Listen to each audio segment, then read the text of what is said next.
कार्यक्रम अन्नदाता सुनिए सारे बाण भाइयों ने विनोद भाई की राम राम।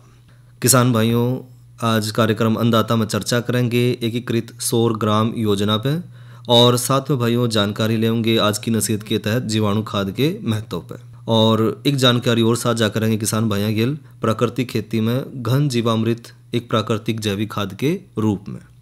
और भाइयों चर्चा की शुरुआत करें एकीकृत सौर ग्राम योजना तय। तो किसान भाइयों, जो देश की अर्थव्यवस्था है उसमें तेजी लाने खातर और युवाओं के रोजगार के अवसर बढ़ाने खातर भारत सरकार जो है भरपूर प्रयास कर रही है और इन्हीं प्रयासों के तहत जो है सरकार सौर ऊर्जा क्षेत्र का विकास और उसका विस्तार करने खातर और साथ में जो है रोजगार के अवसर उपलब्ध कराने खातर इन दोनों देशों की पूर्ति खातर काम कर रही है। और सरकार इसके लिए जहां बिजली का उत्पादन बढ़ाकर अर्थव्यवस्था ने मजबूती देना चाह रही है, साथ ही साथ भाइयों ग्रामीण स्तर पर जो रोजगार के अवसर है वो भी पैदा करने की योजना इसके माध्यम से हो रही है। और इसके लिए भाइयों नवीन एवं नवीनीकरणीय ऊर्जा मंत्रालय ने सरकार के दोनों देशों को पूरा करने खातर ऐसी एक जो है योजना तैयार करी है। और इस योजना के तहत भाइयों जो ग्राम पंचायत है उस स्तर पर लगभग 20,000 मेगावाट सौर ऊर्जा का उत्पादन करते हुए अपने जो ग्रामीण युवा भाई हैं उनको भी रोजगार मुहैया कराने की योजना है। और इस योजना का जो है वो खाका लगभग तैयार हो चुका है और जो सभी जो राज्य हैं, प्रदेश की जो सरकारें हैं उनके साथ भी जो है सहभागिता जो है इस प्रस्ताव में है। साथ ही भाइयों योजना के लिए जो राज्यों से प्राप्त हुए आवेदन हैं उनके आधार पर भी जो है MNI इस योजना के जो क्रियान्वयन के लिए राशि जो है आवंटित कर लग रहा है। और साथ ही साथ इसके बाद भाइयों राज्य सरकार इस योजना के तहत सौर ऊर्जा के उत्पादन खातर उत्पादकों और जो डेवलपर हैं उनके चयन की प्रक्रिया अपने स्तर पर आगे बढ़ावेंगी। और योजना के भाइयों कारगर बनाने खातर ग्रामीण जो बेरोजगार हैं उनको सबसे ज़्यादा प्राथमिकता दी जाएगी। इसके अलावा योजना के तहत जो आवंटन बचेंगे उस पर राज्य सरकार, पंचायत और जो नगर निकाय हैं उनको भी सौर ऊर्जा उत्पादन की इस योजना में शामिल कर सकेंगे।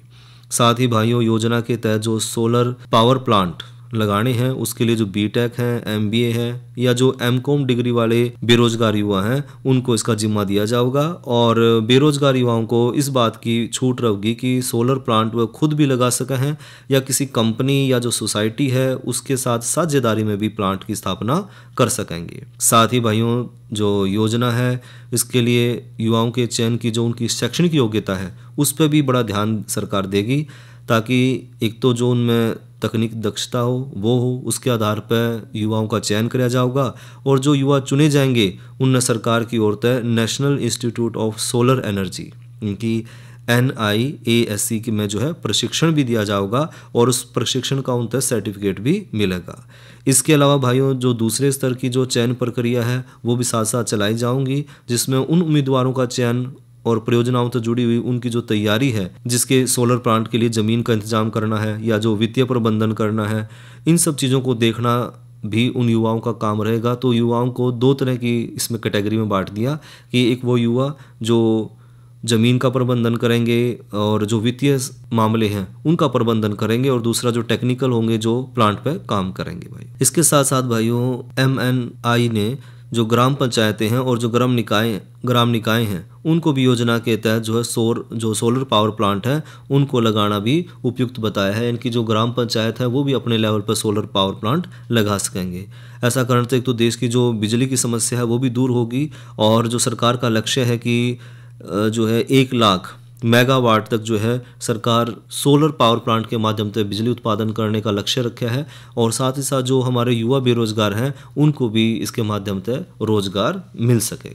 हर तरफ लहलहाती फसलें और खिलखिलाते किसान, ऐसा लग रहा है जैसे कह रहे हों ये मुस्कान है खुशहाली की, देश के मान की, ये मुस्कान है किसान की।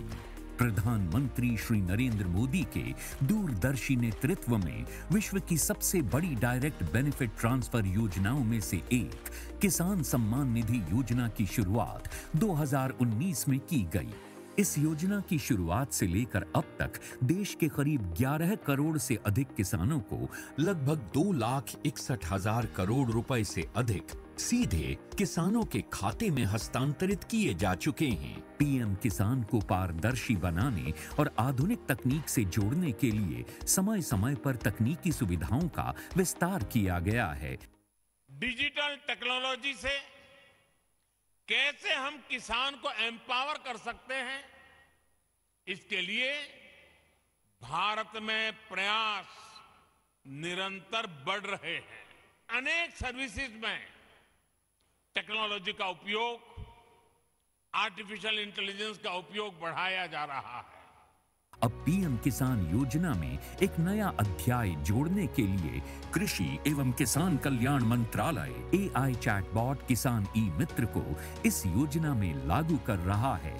किसान ई मित्र AI चैटबॉट जो तकनीक के माध्यम से पीएम किसान योजना के बारे में पूछे गए सवालों के बारे में तेज, स्पष्ट और सटीक उत्तर की व्यापक और सही जानकारी किसानों तक पहुंचाता है। वर्तमान में ये चैटबॉट हिंदी, तमिल, उड़िया, बांग्ला, अंग्रेजी भाषाओं में उपलब्ध है। शीघ्र ही ये चैटबॉट देश की अन्य क्षेत्रीय भाषाओं में भी उपलब्ध होगा। उपयोगकर्ता चैटबॉट के साथ अपनी मूल भाषा में बातचीत कर सकते हैं।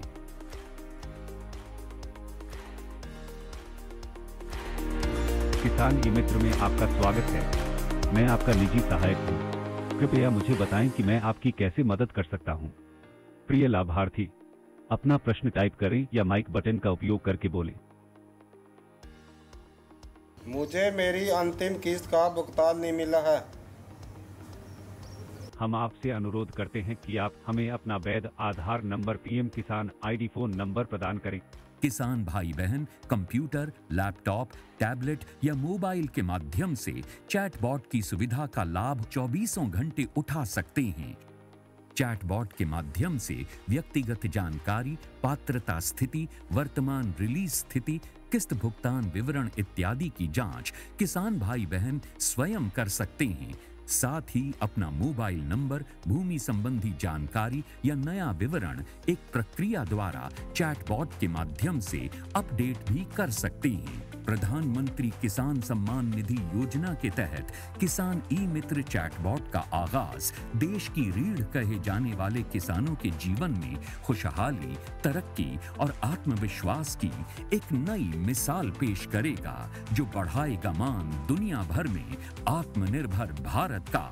आधुनिक कृषि बने किसानों की शान, यही है विकसित भारत की पहचान। और भाइयों, ये बात करें कल के कृषि कार्यक्रम की, तो कल है दिन मंगलवार, और दिन मंगलवार ना हम लेकर आवा कार्यक्रम फोन इन।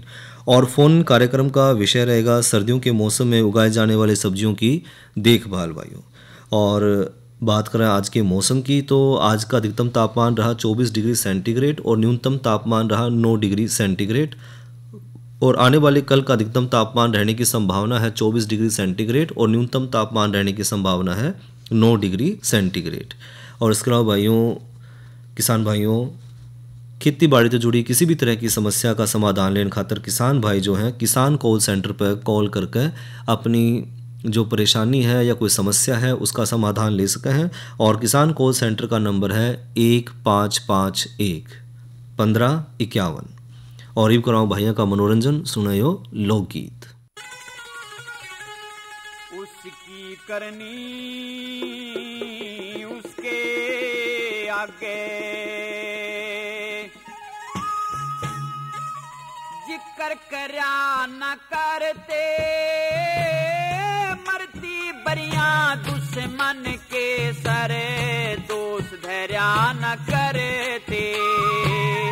उसकी करनी उसके आगे जिक्र करा न करते, मरती बरिया दुश्मन के सरे दोष धैर्या न करते।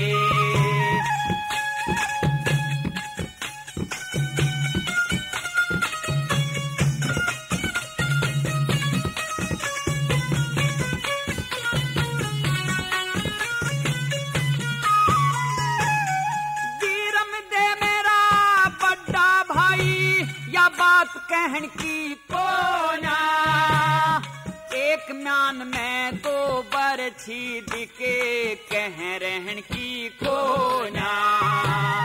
दरबारा में शोर माच जाया चोट सहन की कोना। जम्मल भी मेरे भाई का बेटा, खोट कहन की को ना। जम्मल भी मेरे भाई का बेटा, खोट कहन की को ना। न्यू आवे धन न्यू है चाला जा, न्यू आवे धन न्यू है चाला जा। गैल मरा न करते, मरती बरिया दुश्मन के सरे, दोष धरा न करे थे। उसकी करनी उसके आगे, जिक्र करा न करते, मरती बरिया दुश्मन के सरे, दोष धरा न करे थे।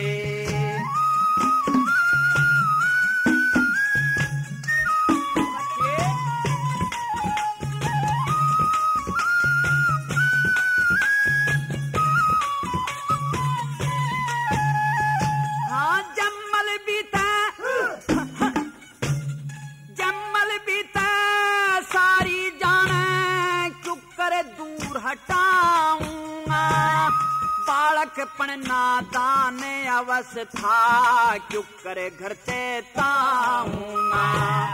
10 मानस का छे हो जावे, क्यों कर जीव हलाऊंगा। बेशर्मी ते दरबारा में, क्यों करे आंख मिलाऊंगा। बेशर्मी ते दरबारा में, क्यों करे आंख मिलाऊंगा। बब्बर शेर भी भूखा मर जा, बब्बर शेर भी भूखा मर जा। पर डाब चर्या न करते, मरती बरिया दुश्मन के सरे, दोष धरा न करते। उसकी करनी उसके आगे, जिक्र करा न करते, मरते बरिया दुश्मन के सरे, दोष धरा न करते।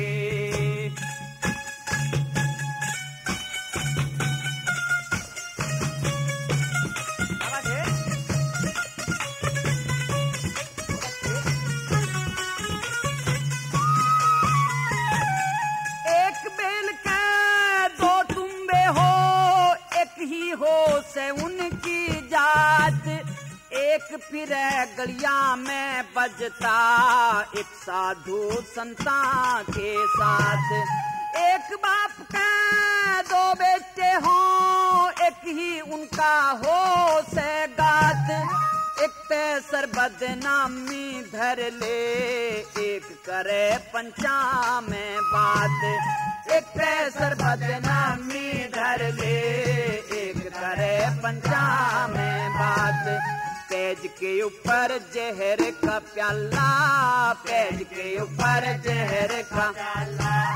घूंट भरा न करते, मरती बरिया दुश्मन के सरे, दोष धरा न करे थे।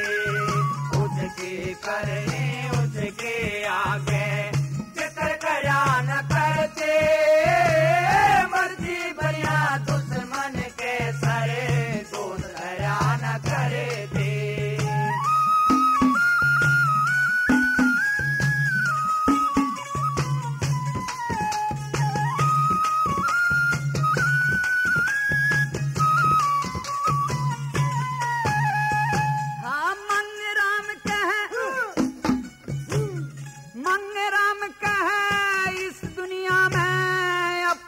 प्यारा घर लागे, नून बिकुआ नून बिकुआ, सब तरिया ते मरे लागे।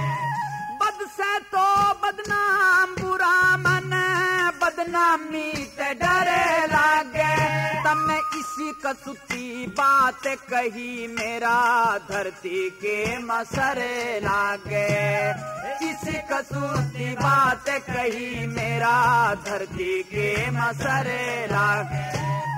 भाई गला बैर करे वो, भाई गला बैर करे वो, कदे तिरिया न करते, मरती बरिया दुश्मन के सारे, दोष धरा न करे थे।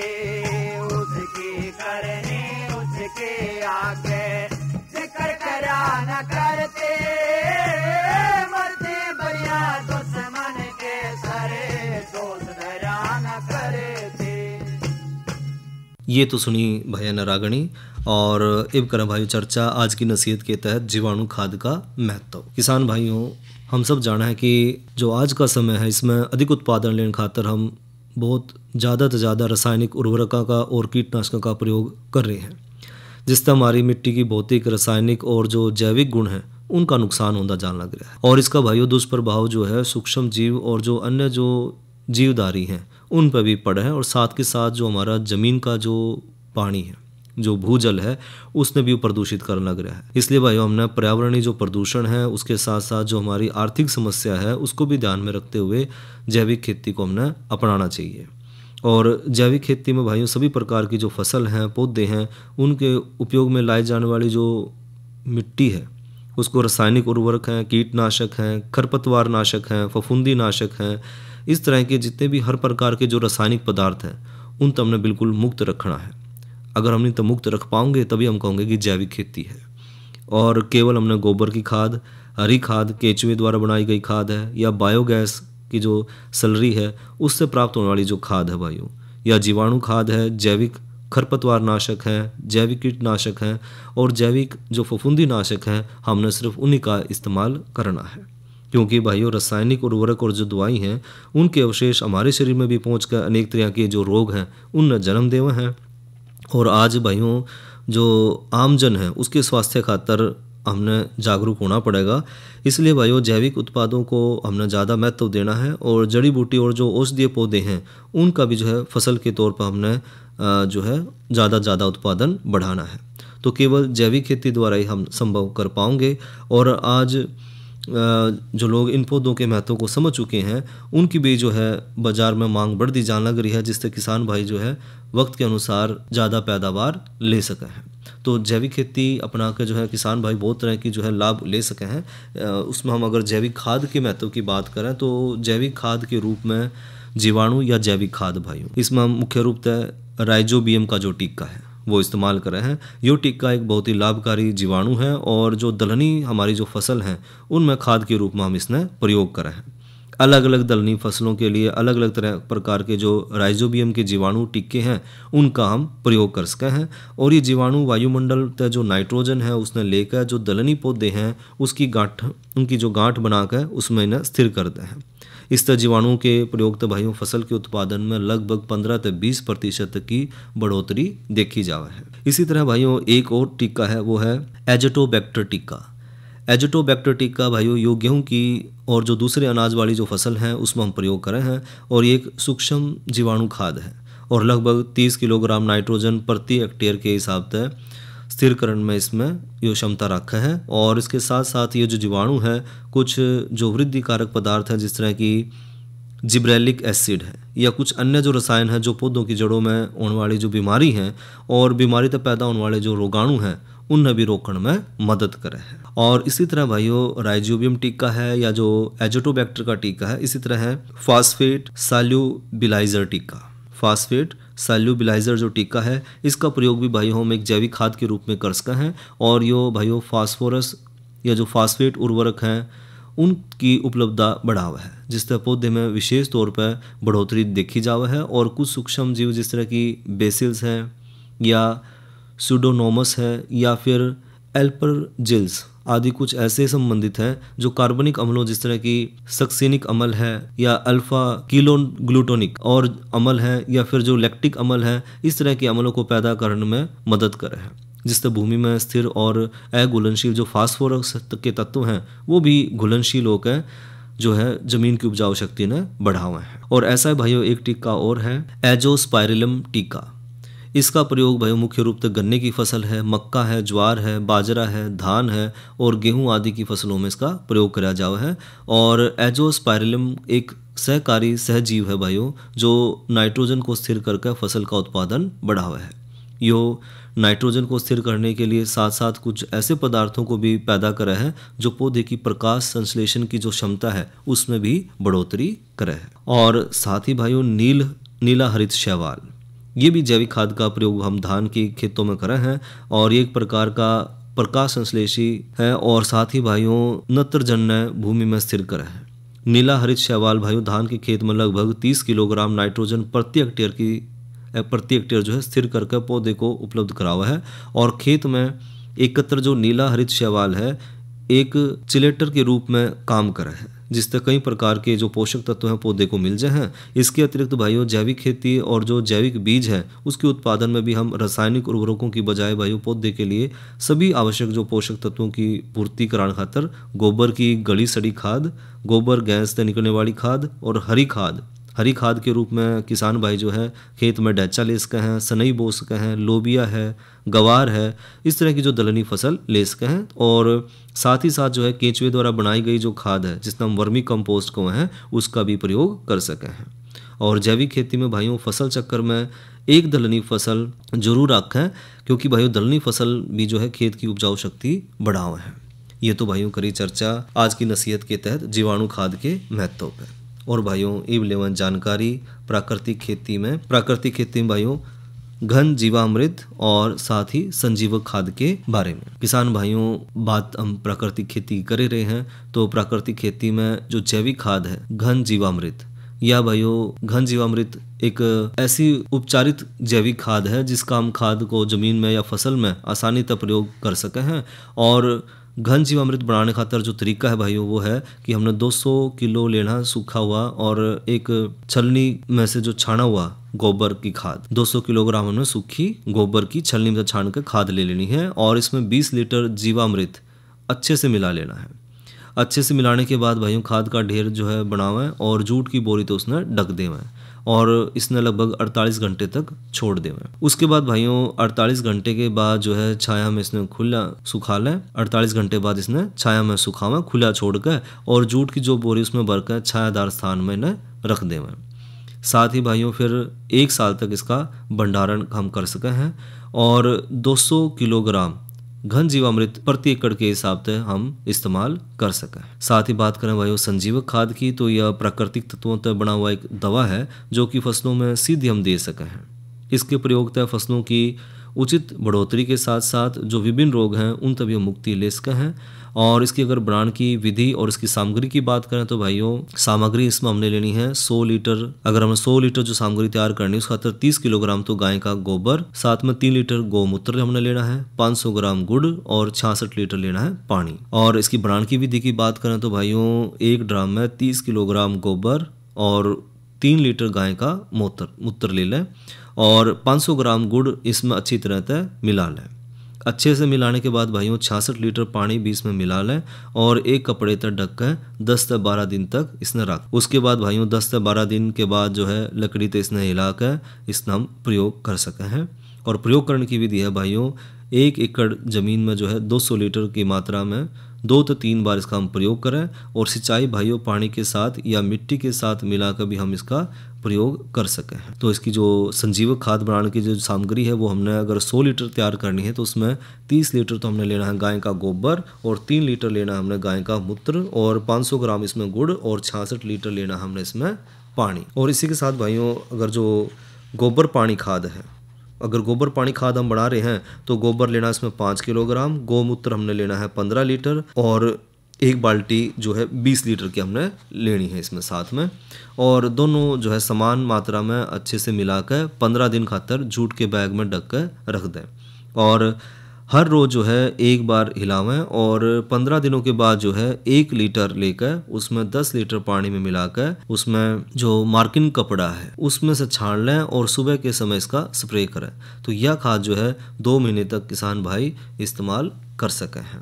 इसी तरह अगर हरी खाद वाली बात करें तो हरी खाद में जो है मिट्टी के पोषक तत्वों को बढ़ाने के लिए और जो बंजर ज़मीन है उसकी उर्वरा शक्ति बढ़ाने खातर जो है हमारी खाद के रूप में 1 एकड़ में 6 किलोग्राम मूंग या अरहर या फिर उड़द या फिर भाइयों बरबट्टी और 3 किलोग्राम सनई या फिर ढेचा या फिर मेथी या फिर मक्का या फिर ज्वार या फिर बाजरा भाइयों और 1 किलोग्राम भाइयों या तो सरसों या फिर तिल के जो बीज हैं वो 2 बार गहरी जुताई के बाद बुआई कर दें और बुआई के 40 से 45 दिन के बाद जो है उसकी जुताई करके दबा दें। बाद में अच्छे तो जुताई कर लें और जो मुख्य फसल है इब उसने लगा दें। या जो हरी खाद है इससे मुख्य रूप तो भाइयों नाइट्रोजन जो है वो प्राकृतिक रूप से खेत में मिल जाएगा और साथ ही भाइयों इसके प्रयोग करने से 20 से 30% तक जो है अतिरिक्त किसान भाई ने फसल मिलेगी, यानी कि जो किसान भाई की आमदनी है वो बढ़ेगी। तो इस तरह हम प्राकृतिक खेती करके अपनी जो मिट्टी है उसकी संरचना है, उसकी भौतिक गुण है, उसके रासायनिक गुण हैं, उनने भी बचा सकेंगे और साथ ही साथ जो भूमिगत पानी है भाइयों वो भी हमारा स्वच्छ रहेगा, साफ रहेगा और साथ ही साथ जो हमारा स्वास्थ्य है वो भी बढ़िया बना रहेगा। तो ये तो भाइयों ली जानकारी प्राकृतिक खेती में अलग अलग तरह की खादों के बारे में। और इसी के साथ भाइयों अपने भाई विनोद ने दो इजाज़त। अच्छा भाइयों, राम राम।